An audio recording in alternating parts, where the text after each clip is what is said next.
Good morning and welcome to Pod Up with Matthews in the Morning, coming to you live from the Crime Prevention Security System Studios, large enough to serve you, small enough to care. And we are joined in studio today by a special guest, Michael Collins. Thanks, man. Of ESPN, covers golf. And we're going to talk a lot of golf today, folks. If you got questions, you're free to text us on the Titan MRI text line, 352-353-7465. Michael, just want to say thanks for joining us here on Matthews in the Morning. Anytime, man. Thanks for having me. I think people don't realize, they see you on ESPN all the time, but you live here in Gainesville. Yeah, I get that a lot. When I first started working at ESPN, I was doing videos on ESPN.com, and I lived at Kensington South Apartments. The townhouses there off of 20th. Right. And so I would do my videos for ESPN at the university course, right by 13. Okay. And so I would get messages on social media, people going, "Hey, man, that looks a lot like the UF golf course." I'd be like, "Yeah, it is." It is. "What are you doing filming there?" But like, "I got to live somewhere." Yeah, no doubt about it. Well, we're going to talk a little NFL playoffs as well. Big weekend with the championship games on Sunday. Also, later in the show, we're going to have Chris Harry from FloridaGators.com join us via the Titan MRI phone line and talk Gators against the Auburn Tigers tomorrow. So real quick, your story is phenomenal, and I don't think a lot of people, they see you on ESPN, but they don't really know what you were doing before you went to ESPN. Give us a little rundown of your story. It's a little crazy. I did stand-up comedy full-time for 20 years. And through stand-up comedy, performing in Hilton Head, South Carolina, was performing there the week of the Heritage, the RBC Heritage. And a buddy of mine got tickets to go to a practice round. I met some golfers. They came to the show Tuesday. It was Omar Uresti came to the show Tuesday night, and then he gave me clubhouse badges. And by the end of the week, probably 50 golfers and 100 caddies have been to the show. So I start then booking comedy wherever the tour is going to be. And so on Tuesdays and Wednesdays, caddies would be like, "Hey, man, you want to carry the bag?" And I'd be like, "Hey, man, yeah, absolutely." Not thinking that bag weighs 35 pounds and we're going to walk 7 miles. Right. But through doing that, then a guy, Robert Gomez, called me up one week and was like, "Hey, man, I'm not having fun on the course. Just come caddy for me for a week. I want to have fun." And because of that, then other guys started, "Hey, man, give me a call when you got a week off from comedy."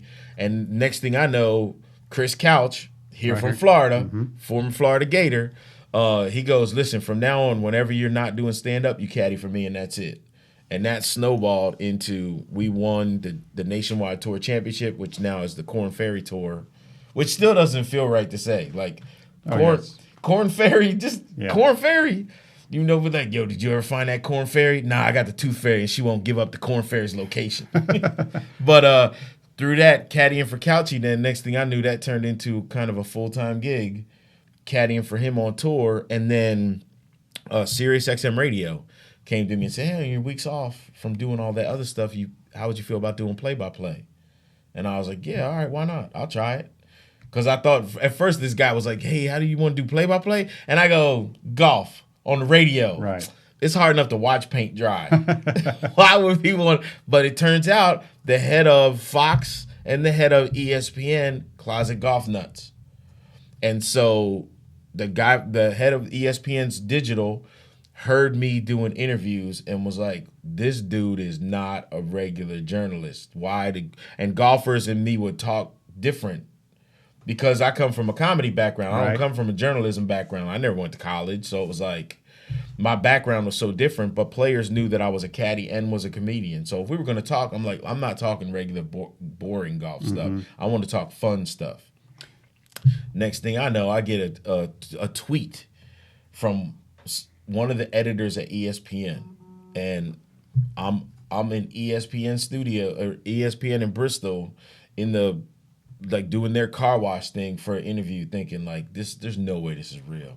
My first interview, I walk into this guy's office. His name's Rob King. I'll never forget.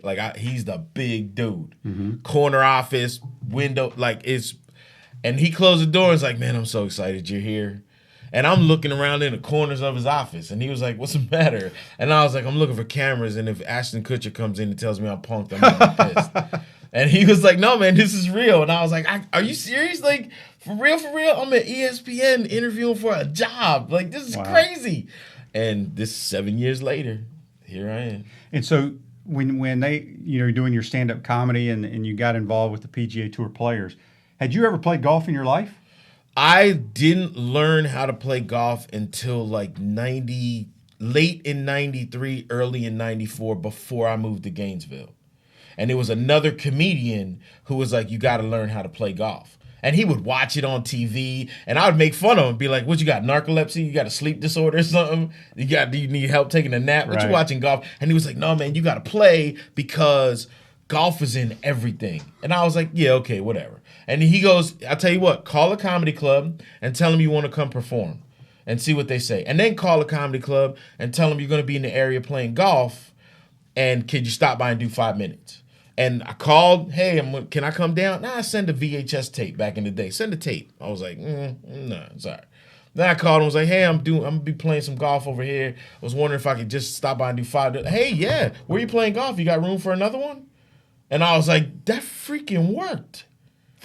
And then when he took me out to the golf course, this little par 3 pitching putt, $2.50 to play 18 holes. Oh, wow. Yeah, but you didn't need anything but a sand wedge and a putter. And there's this little goat track thing. But, man, when we finished, he goes, so what do you think? I was like, I got $5 more, bro. I'm going to be here all day. I was hooked from day one. And I still tell people who never played golf can be worse than heroin. Because at least if you want to quit heroin, there's an 800 number you can call. There is no phone number. You can jump on and be like, hey, I'm going to go play 18 holes today. But no, sit down. Let's talk. Maybe you just go hit half a bucket at the range. I got to go play some golf. And everything my buddy had told me about golf being in everything is true.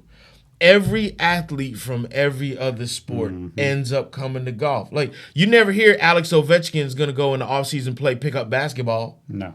You don't never hear Steph Curry be like, hey, you want to go play some hockey? You're never going to hear, like, Justin Verlander be like, hey, let's go play baseball. No, let's go play whatever, footballs. Nope.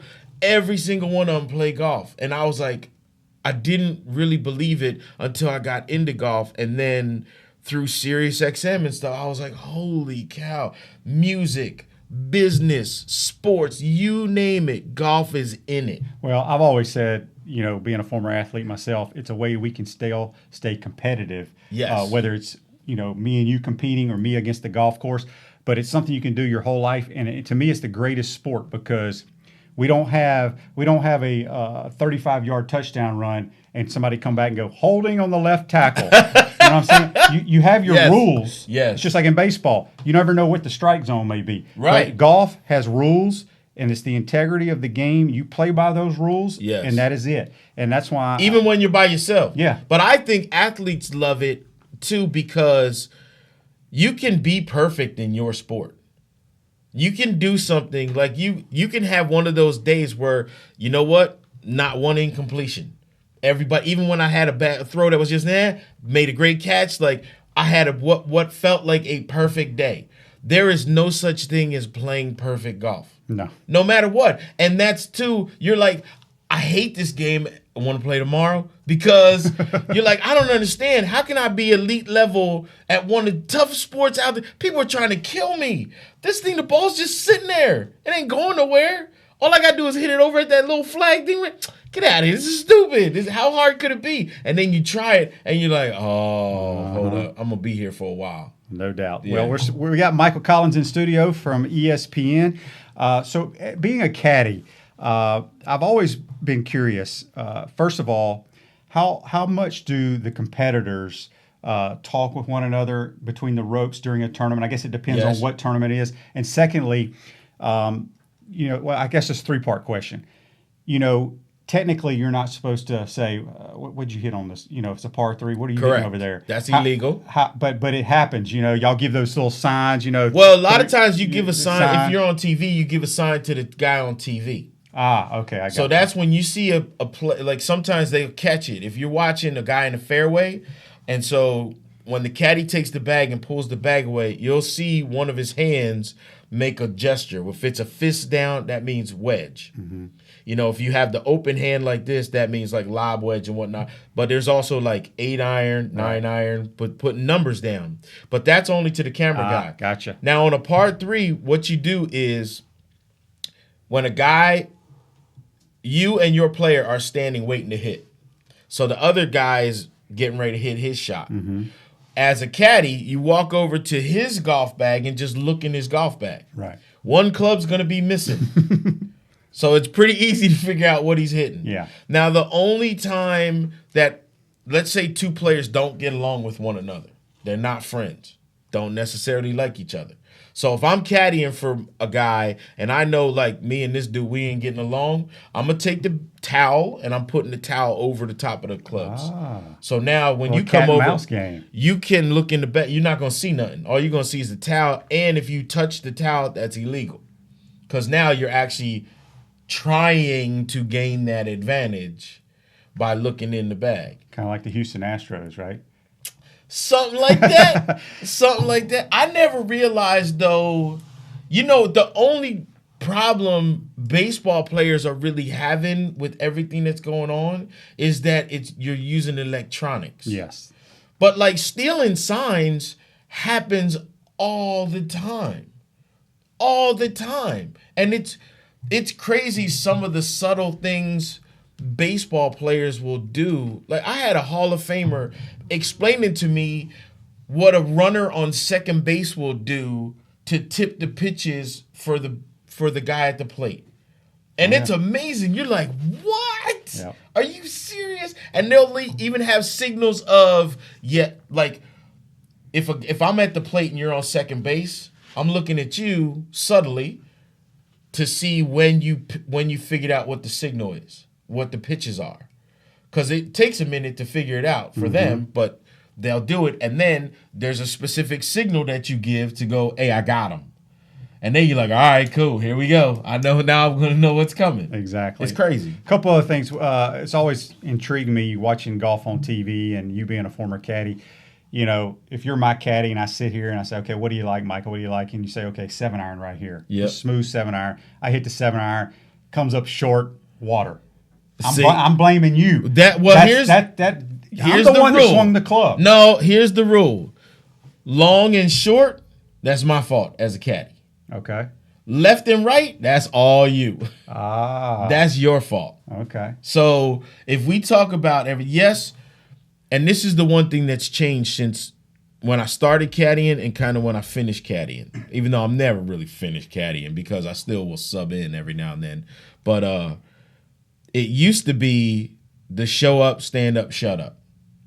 Caddies were just in the background. You didn't want to be heard from, none of that. But that culture has really changed. Now all you hear is guys saying we. It used to be I. And we would laugh as caddies, be like, a guy would be doing an interview, and that was a great 7 iron that you hit on that par 3. Hit it to 4 inches, be like, yeah, I was real confident in the club. And then as a caddy, you're standing back there going, no, you weren't. You wanted to hit a 6 iron. It would have flew over into the stands. But now guys are like, yeah, me and so-and-so, we teamed up. And so it's great to see caddies not only having their job looked at as a true profession, but actually being acknowledged by their players to say, like, this is a team effort. And I can tell you, the guys, old school guys that are out there that don't rely on their caddy, they don't win. Because it's like basketball. Like, if you're the one-man show and I got 2 guys against 1, guess who's going to win almost every time? 2 always beats 1. Correct. Team thinking is always, because now you're going to make mistakes, mental mistakes. If you got somebody going, hey, hold on, man. I know you like 7 iron here, but look, you're not looking at the trees. Look at where the wind's coming from. Let's do this. Check out how the ripples on the pond are going. So long and short, it's the caddy's fault. Yep. So go to the Masters last year. Yep. Koepka on 12. He hits it in the lake.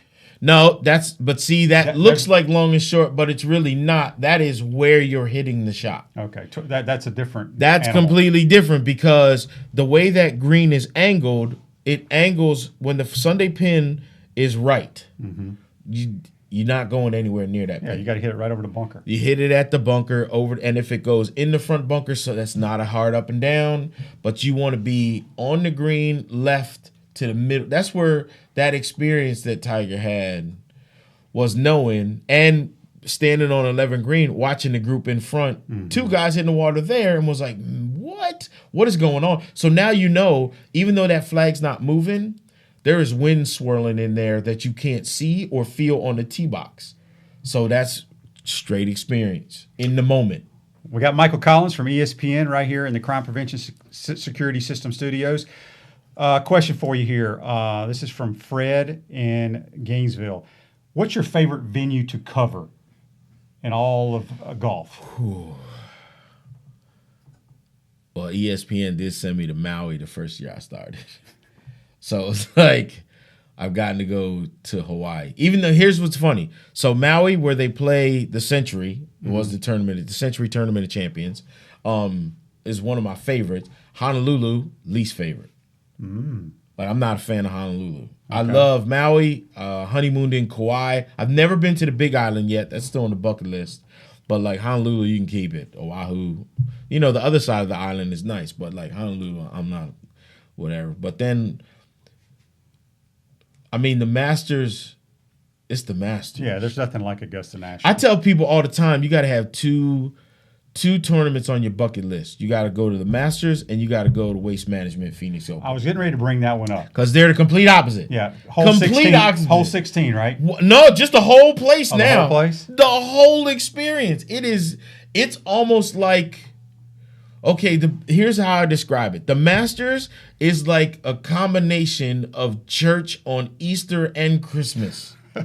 Right? It's that revered. Yeah. Like you walk in and you wouldn't be surprised if you just heard, oh, like I agree with that. It doesn't look real. Even in person, it doesn't look real. I agree 100%. It's so perfect. So everyone wears their best clothes. You're on your best behavior. There's nothing. It's like being in church.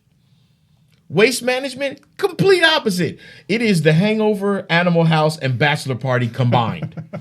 It's like, it is the most debaucherous party.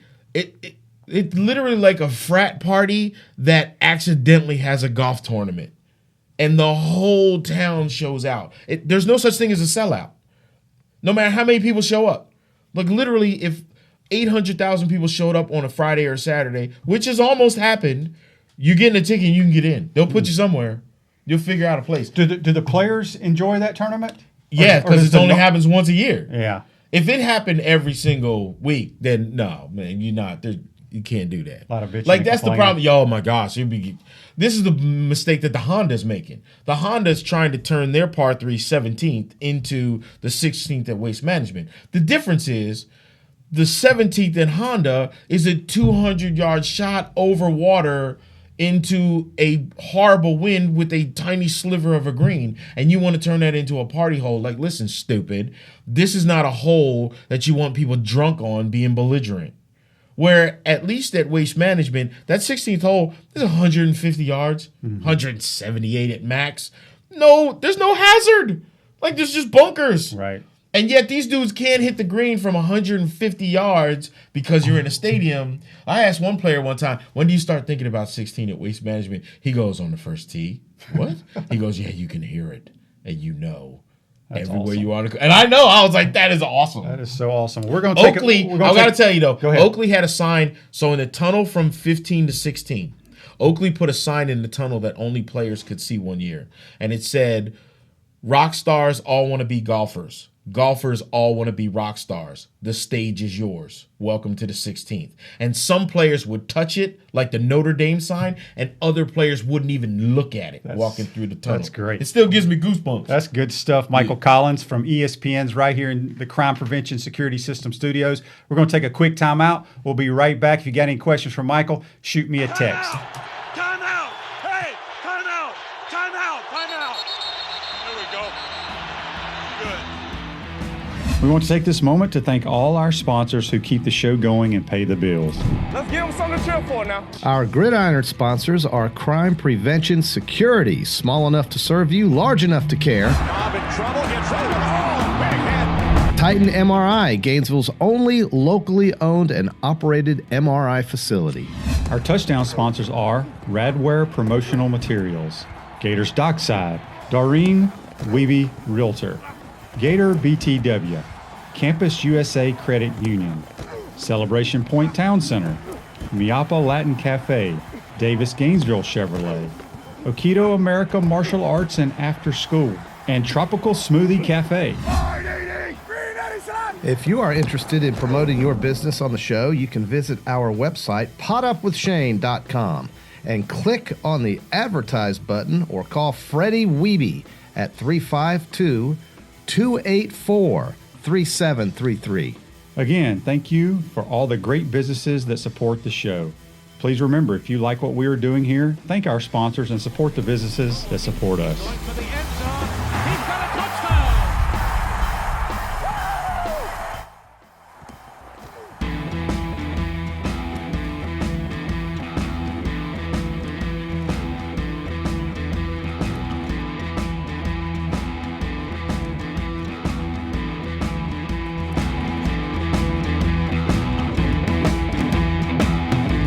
Welcome back. It's Pot Up with Matthews in the morning from the Crime Prevention Security System Studios, large enough to serve you, small enough to care. This is Michael Collins, ESPN at ESPN Caddy, correct? ESPN Caddies, all the social media stuff, yeah. That's right. Well, we got a couple of texts here. This is Joe from Atlanta, wants to know who on tour is the most accommodating players when you do interviews, and then who's the biggest jerk? So the most accommodating. You know, it's funny, man. Like nowadays, all these guys are all really cool and like really, it didn't used to be that way. I would say Ricky, Ricky's probably one of the easiest dudes to interview. We need him to win a major. I know. And then the predictions coming this year. 2 people picked him for a major this year, and 2 did not. So, Patrick Reed.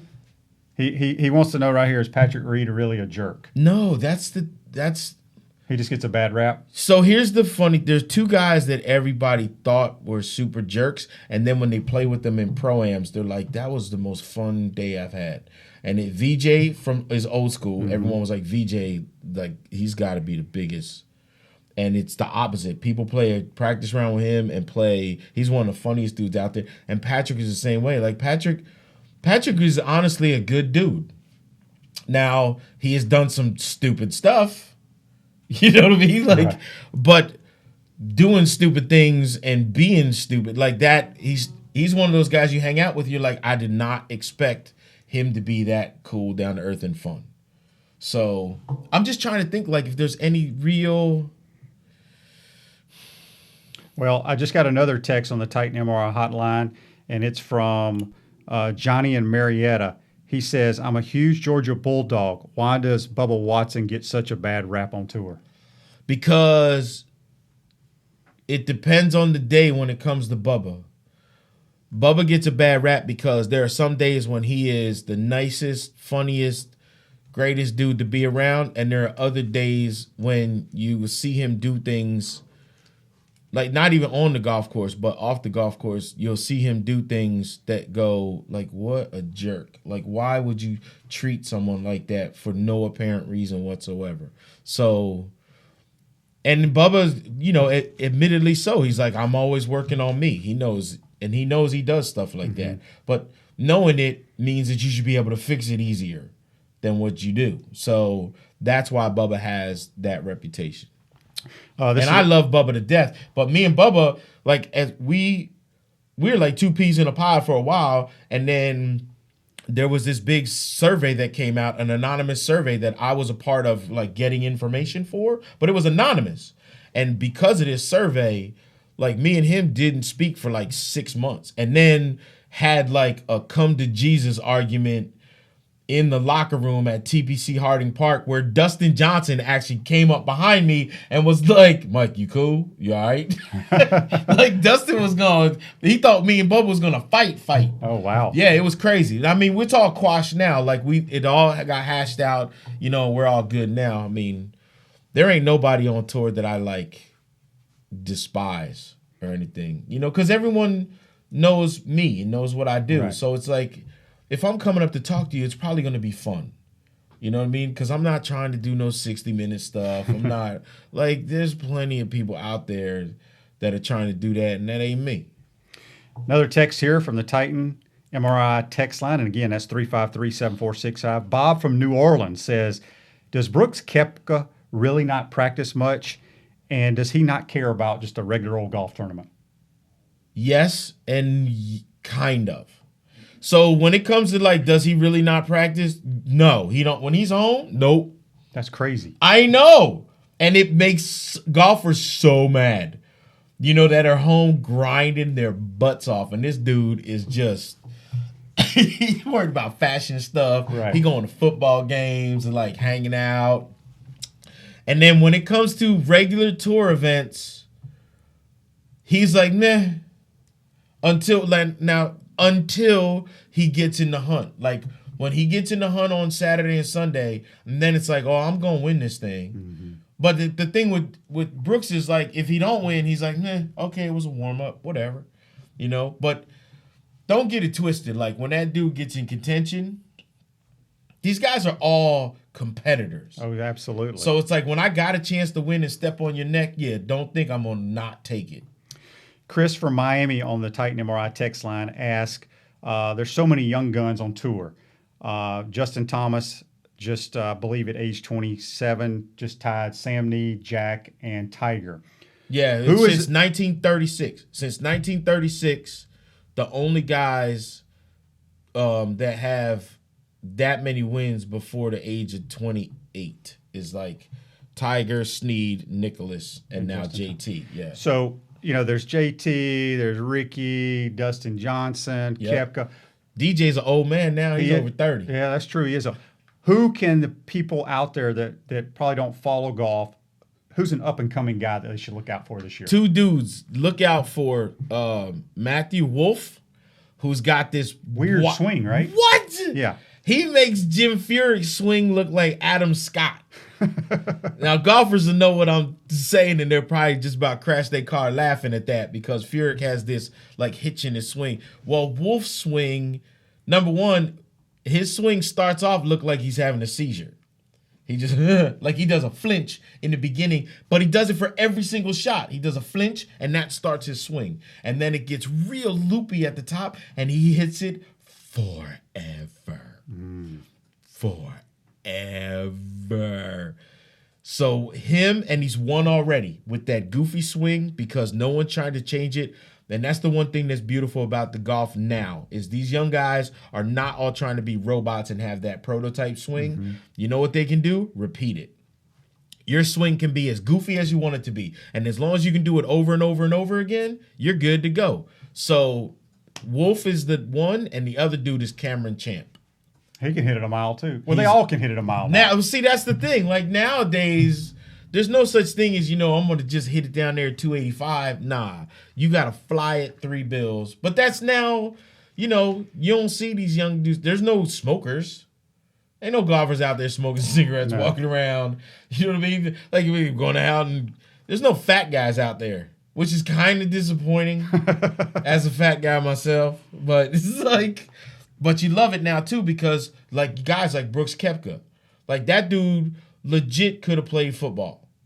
But now the athletes are coming to golf too because they're like, hold up.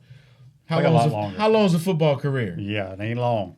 How long is a baseball career? I can play golf for how long? And we're playing for $8 million a week. Yeah. $8 million a week. Now, the downside is in all these other sports, you getting a paycheck regardless. That is true. You got to perform. Throw 7 interceptions. You ain't got to give people $50 back, even though you probably should. Like, that's true. Yeah, I owe you $50. Sorry, y'all had to watch that. You know what I mean? Like, but you getting a check no matter what you do. In golf, if you suck, you're not getting paid. That's true. That's true. Make the weekend, don't get paid. Michael Collins from ESPN and the Crime Prevention Security System Studios here. I got a question for you.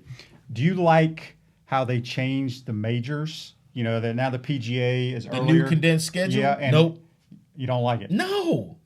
You know who gets hurt? So, in theory, it's awesome if everybody's healthy. But who's the number one draw in golf? Tiger. Still Tiger. Like people just, Tiger move the needle, move the needle. Tiger's the needle, the stand, and the shipping crate it came in. He's still everything. And it hurts him the most. Like everyone was so excited after he won the Masters last year. Was like, man, we're going to Pebble and Bethpage. No, he's not. The reason is, he's 44 years old. Well, 43 at the time with all them back surgeries. Mm-hmm. So let me think. You win the Masters. You got less than a month to get ready for the next major. And then after that major, a month to get ready for the next major and a month to get, like, there is not enough time to recover. The other downside of that is from what was it? On the research I did, it was between like the Players Championship and the playoffs. Tiger played in 2 PGA Tour events. Oh. So, like, the condensed schedule is awesome because you're going to see all the best guys playing.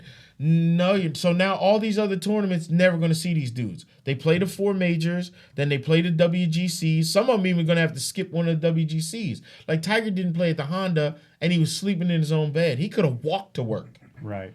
But you're not going to be able to do that now because of this new condensed schedule. So, in a sense, it's good, but in a sense, it's bull because they go, we're doing this because we don't want to compete with football. We want to make sure we're done. Well, you're ending the season competing with the start of college football, and, oh, yeah, they're playing golf now. Last time I checked, football's still going on. Exactly. Like, when they started the first week of January, that's the beginning of 39 events in 35 weeks. You want to know why, like, golf has a tough time getting its legs under it and getting started? When do we get to miss it? Yeah, good point. You think Tiger can compete in one of the majors this year? This year, I actually think he's going to win the Open Championship at Royal St. George. Ah, okay. Yeah. So, I think that it'd be too much to ask to repeat at the Masters. And there's way too much super strong young talent out there. But I think that course at Royal St. George, it just sets up really well for him. And I think karma-wise, too, he's going to win that one, and it's going to suck. And when I say it's going to suck, I say it's going to suck because this is the 149th Open Championship, and it's at the worst venue. Like, the guys who's been on this trophy, Ben Curtis. It's like, You see? Yeah. Exactly. You're like, what? And guess what? Next year's the 150th Open Championship at St. Andrews. Oh, yeah. See? That's the one you want Tiger to win, but see, he don't win this one, which is going to suck. Now, you're going to be out in California next week for Torrey Pines, right? Yeah, I'm going. I got Torrey Pines, Pebble, and L.A. are the 3 that I'm doing on the West Coast. Okay. Those are my 3. Now, Torrey is the big one, too, because, Tiger's making his debut there. Rory's making his debut. A lot of the big guys, that's where they're starting. Is that the Pebble events that the Pro-Am, right? Yeah, AT&T. You enjoy covering that one? It's fun because it's fun to see the athletes and celebrities what they do in crunch time on a golf course. Yeah. So it's fun to see them and their reactions and stuff, and like how big the eyes get, because it's different in a Pro-Am because it's a Pro-Am, so it's Wednesday, so it doesn't really count for the pros. So when you're playing on a Thursday and you're like, hold up, like, I'm playing and it counts for this guy here and he's playing for his livelihood. Mm-hmm. Like, it kind of puts an extra pressure, and it's fun. I mean, I've caddied that event a ton of times, and it's just, but it is a, they talk about slow playing golf.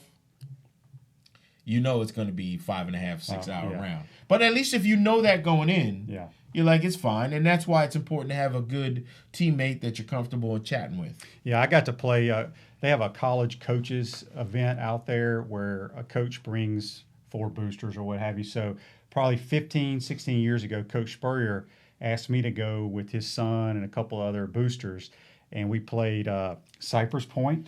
I still haven't gotten to play Cypress. I got something on you then. Yeah, you do. I played Cypress Point. Then the tournament was Spanish Bay, Spyglass, and Pebble. Pretty good event. I played all of them. Yeah. I played all of them. I don't know how we got and that on new Cypress Monterey Point. Peninsula, Monterey Peninsula Country Club. I played their dunes course. Oh my gosh, that rivals. I'll say rivals Cypress. It does rival Cypress. Cypress was interesting to me because literally the little clubhouse was a real small little. It looks like a shack. And you literally like walk 2 steps out and there's the first tee. I'm like, is this the putting green? Right. This is a practice area, right? No. No, this is for real. And it's not a long golf course.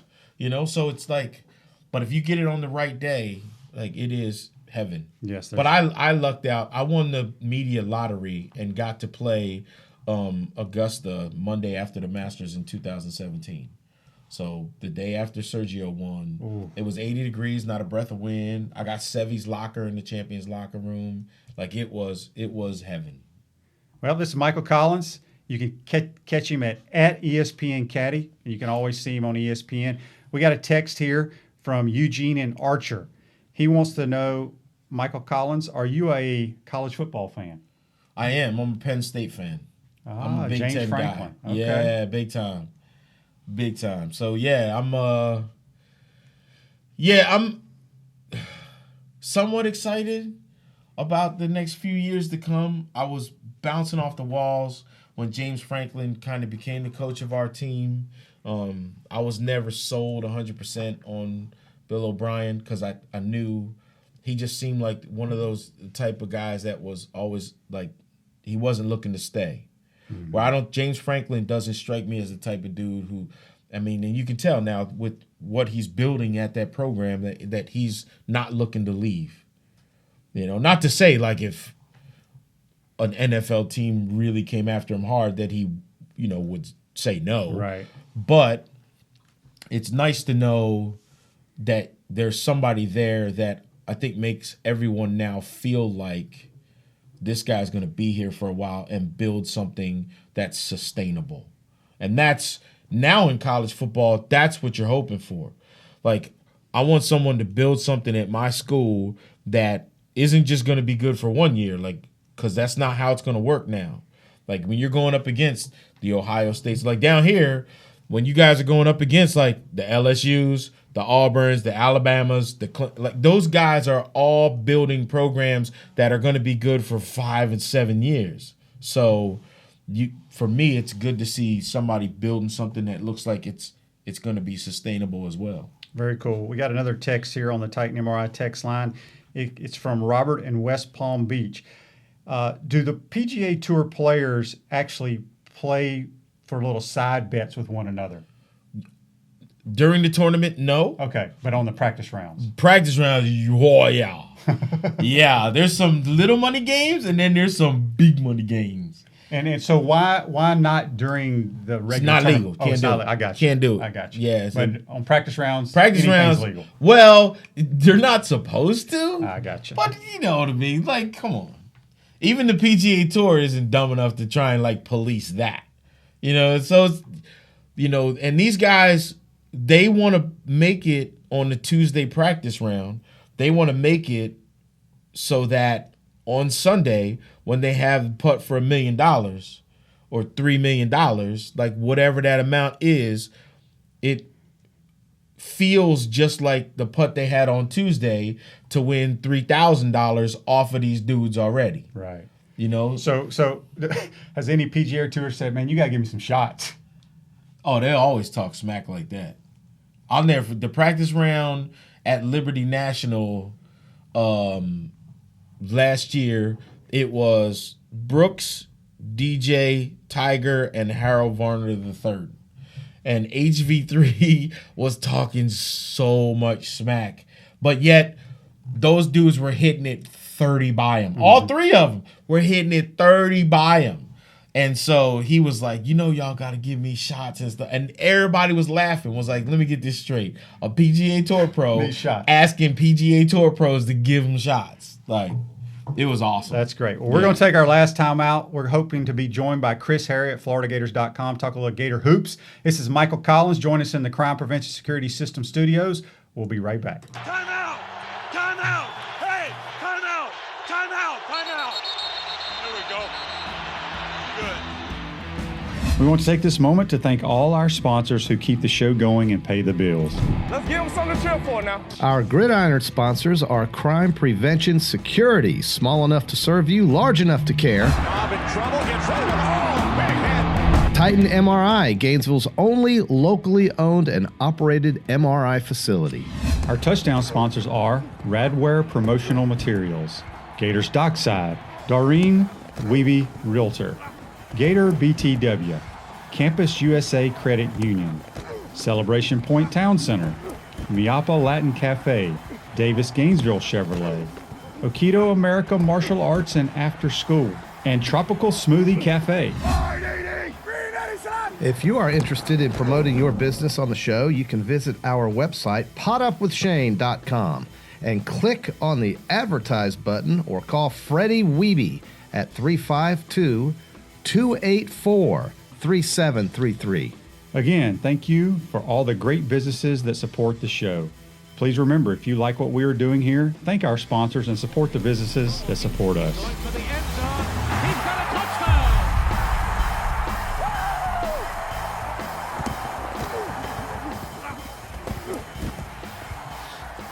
Welcome back to Pot Up with Matthews in the Morning from the Crime Prevention Security System Studios. Large enough to serve you, small enough to care. This is Michael Collins, ESPN Golf. We're going to call you an analyst today. Yeah, analyst. My first title was golf writer, Golf and writer. I made him take that off. Okay. Because I'm like, number one, I failed high school English. I never went to college, and I still type with two fingers. Like, You type better than I do. no, I don't. Well, we're going to be joined now on the Titan MRI phone line with Chris Harry from FloridaGators.com. Chris, welcome to the program. How are you, my man? I'm okay. Thank God I didn't fail high school English because I sure as hell couldn't have been a golfer.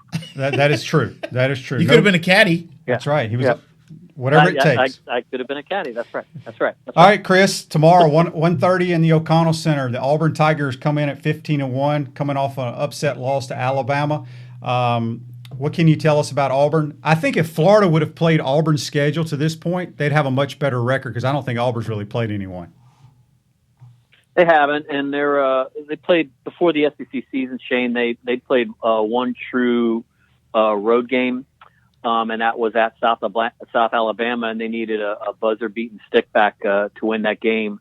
Now, having said that, Florida didn't play a bunch of road games either. They played two true road games. Played at UConn, played at Butler. They did bounce around with a lot of neutral site games, obviously in Charleston and Providence and down in Sunrise, and played much better competition, obviously, along the way. What you saw the other night, it was so indicative of what college basketball is this year. I mean, they absolutely walked into an ambush at Alabama. A couple of weeks ago, my Twitter timeline was bombarded with people saying Alabama's no good, Florida never should have been behind by 21 points, all that stuff. Alabama's got some players on the team, and they play a style that is much like how Auburn plays. They actually shoot more threes than Auburn, which if you guys watched Auburn probably last year, they shot a lot of threes and made a lot of threes. That's why they went to the Final Four. That was going to happen to Auburn eventually. That's the state of college basketball right now. They are the oldest team in the SEC. That's a statistic in Ken Palm. Auburn is. Florida, statistically, by Ken Palm, when you talk about it, under their experience category, is the youngest team in the SEC. And by that, they combine the metrics of games played together, years, age, that kind of thing. Auburn, 5 of their first 6 players are seniors. 2 of them are fifth-year seniors. They're a very, very good team. They just got their ass kicked, so they're going to come here with a mat on, as it were. And Florida needs to be ready for them because, Florida, kind of spun the wheels a little bit the other night against Mississippi. A team came in. Breon Tyree, one of the best scorers in the SEC, didn't play in the game. They had a starting power forward, didn't make the trip for, I believe it was disciplinary reasons of some kind. So that was a really undermanned team that Florida jumped out to a double-digit lead, gave up a 16-2 run. They're behind by 3 and kind of woke up a little bit and ended up winning by 15 like they should have. But the effort's got to have to be a lot better. And obviously with this team, the inconsistency has been an issue. They need to. I know I say, you ask me all the time, what are they got to do to make it, or people ask me all the time, shots and stops. When this team loses, it's because they shoot poorly, or they give up a horrendous percentage from the 3-point line. Auburn can do all those things to the Gators here Saturday, but the environment's going to be in Florida's place. The game is sold out. It's one of those so-called blackouts. It should be really, really cool situation, and it's an opportunity for the Gators they need to capitalize on. Yeah, when you look at it, both teams sit at 3-1 in conference play. The only unbeaten team is LSU, and I think it's college basketball, not just in the SEC, but around the entire country. You got to win your home games, and the next 3 games are crucial for Florida. You got a home game, as you mentioned, against the top 5 team in Auburn. Then you go to the unbeaten ranks against LSU in Baton Rouge. Was it Tuesday, Wednesday night? I can't remember. Then you come home next Saturday Tuesday, to the number 2 team in America. Baylor comes in. So I think this 3-game stretch is extremely important to at least win your home games.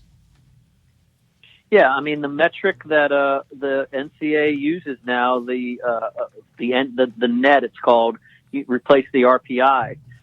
It breaks down games, quad 1, quad 2, quad 3. It's who you played, where you played, and who you beat, that kind of thing. When it comes to who's going in the NCAA tournament and where the teams are going to be seeded, Florida's played 3 quad 1 games and lost all 3. This next 3 games are going to be quad 1 games. So, opportunity here to get some people's attention. Now, you look at, again, these numbers, which everyone looks at. Florida is still a top 35 team based on who they played and how they've fared.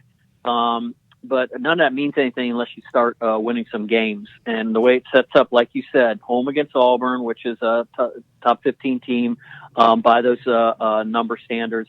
LSU is going to right around like a top 30. And then Baylor, of course, is a top 10 team in those metric numbers. If they can take care of business at home, that'll be huge. But, I mean, that's a lot easier said than done, obviously. Realistically, even if Florida's still ranked as a top 35 team, like, what are realistic expectations for this team going forward? And what are you looking most to see out of this team to give you higher expectations, or at least hope going into the future?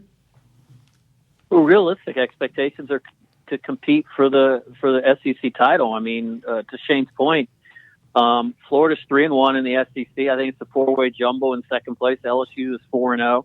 None of the teams look great right now. Florida, I don't think has really played with any consistency. But certainly not to and certainly haven't met the expectations of preseason. Whether they were accurate or not, we can sit here and debate for however long you want to. But Florida can play a lot better. They're at their best when Andrew Nemhard's in rhythm and the basketball is moving and popping. It's going. Blackshear gets some inside touches, but damn, they're not going to win any games unless they shoot a respectable percentage from the 3-point line, because so much of what they do is based on spreading the floor with some 3-point makes. Now, Andrew Nemhard's offensive game is really starting to round into form, but it can't be that at the expense of him still moving the ball offensively, getting shots for other guys. And when he gets shots for other guys, they have to make them. There's been too much inconsistency. What I'd have to say, Noah Locke, who started off really poorly this season, is shooting 50% from the 3-point line over the last 7 games. That's a nice sample size to start to think that maybe his shot is starting to round back into form. Maybe that extra couple feet on the 3-point line had an impact on him. I don't know. He says it didn't. But for whatever reason, he's shooting the ball better. And if he can maintain, he's not going to maintain 50%, but if he can be there around 40% like he was last year, that's going to do a lot of things for the Florida offense in terms of opening things up, especially if they can get him out in transition a little bit.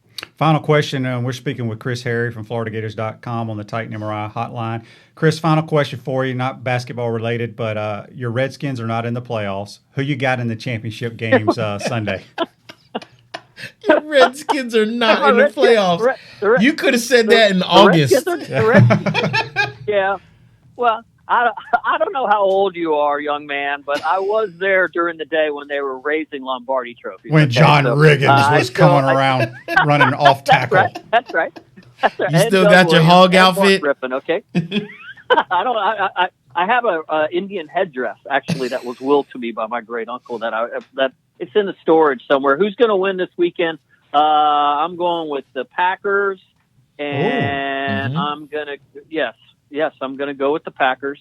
Although I have a great, I dealt with John Lynch a lot when I was obviously down there in Tampa Bay, and you got to give that guy credit for what he's done. I mean, not a lot of time that a player steps right out of the broadcast booth.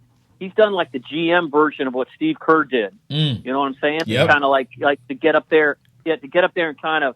I don't know what he did. He obviously hired the right coach and it's kind of hit kind of the right buttons on that side. But on the other side of it, I mean, the Titans have had a remarkable little run here, but I just got to go with Kansas City Chiefs finally pushing through at home, and it's only been 50 years since I think they went to the Super Bowl. So I think that would be a pretty sexy Super Bowl if Aaron Rodgers is facing off against Patrick Mahomes. We'll see what happens, though. No doubt. Well, Chris, I appreciate you joining the program. Enjoy the game on Saturday. We'll talk to you soon, buddy.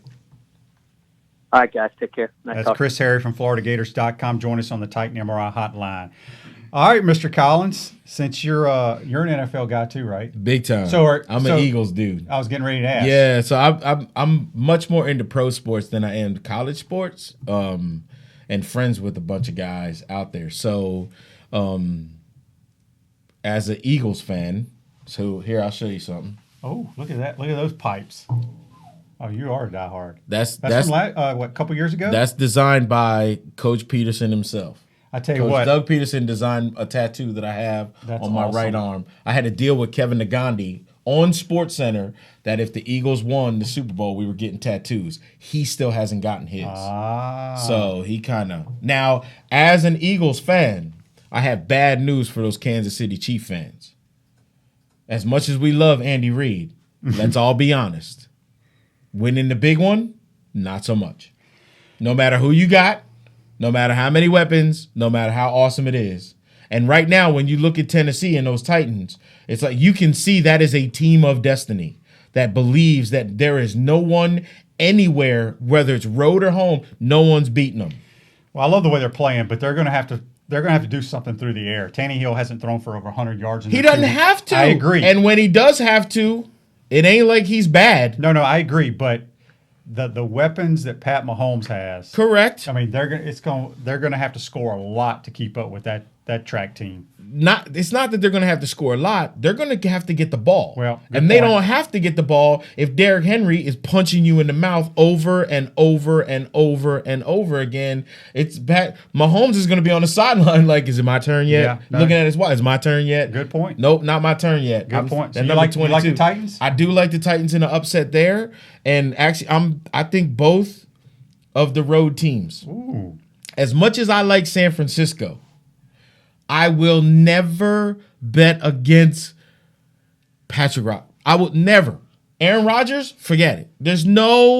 You cannot. Look, if Aaron Rodgers was playing and it'd be like Jesus is quarterback for the other team, it's Aaron Rodgers. Like, Jesus will forgive me. Aaron Rodgers, probably not. Yeah. Maybe not so much. Like, this dude, at his age, the stuff that he's doing is like, okay, even when he's bad, it works out okay. And so now I think, too, I love the fact that he's doing this with the new coach. Mm-hmm. And so I think both of them are on a path to show, hey, this is our show. We can actually do this. And as great as I think San Francisco can be, I don't think this is their moment. All right. You have the Titans and the Packers. I got the Niners and the Chiefs. I want to thank you for coming and joining the program today. You're going to have to give me shots on the golf course. I'm telling you that right now. We'll have to tee it up. You've been listening and watching Pot Up with Matthews in the Morning from the Crime Prevention Security System Studios. We want to thank Michael Collins. See you next week.